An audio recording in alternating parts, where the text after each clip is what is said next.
Au lendemain de l'élimination surprise de Claude Dartois dans Les Traîtres, l'ancien candidat star de Koh-Lanta est sorti du silence pour justifier sa sortie prématurée du jeu de M6.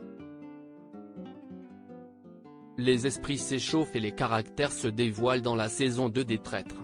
Alors que M6 proposait le mercredi 19 juillet une seconde salve d'épisodes, l'élimination de Claude Dartois a surpris le public. Plutôt habitué d'être dans le clan des finalistes, l'ancien aventurier de Koh-Lanta a été rapidement éliminé par les Traîtres, craignant visiblement son côté stratège. Déçu, celui qui avait monté un pacte secret avec deux autres candidats a accusé le coup tout en comprenant leur décision. Un argumentaire qu'il a étayé auprès de nos confrères de Timag. Les Traîtres, Claude Dartois victime de son image dans Koh-Lanta ? Je savais que je partais avec un gros handicap, surtout si je n'avais pas le rôle majeur, ça veut dire être un traître. En étant traître, j'aurais eu les cartes en main. En ne l'étant pas, je ne les ai pas eues donc je savais que j'étais en danger. Quand on m'a posé la question de savoir dans quel rôle je me sentirais le mieux, je n'ai pas voulu imposer un rôle donc j'ai répondu que je laissais la production choisir et que je m'adapterais au rôle qu'on me donnera.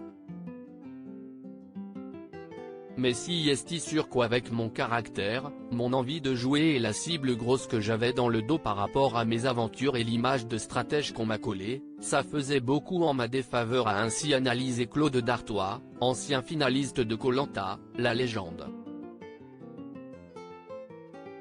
Les Traîtres, Vincent Cespedes d'enquête.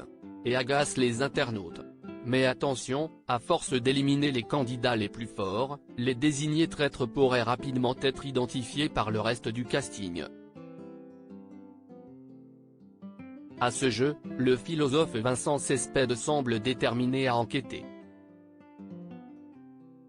Quitte à prodigieusement agacer les personnalités et les téléspectateurs de par son attitude, très agressive.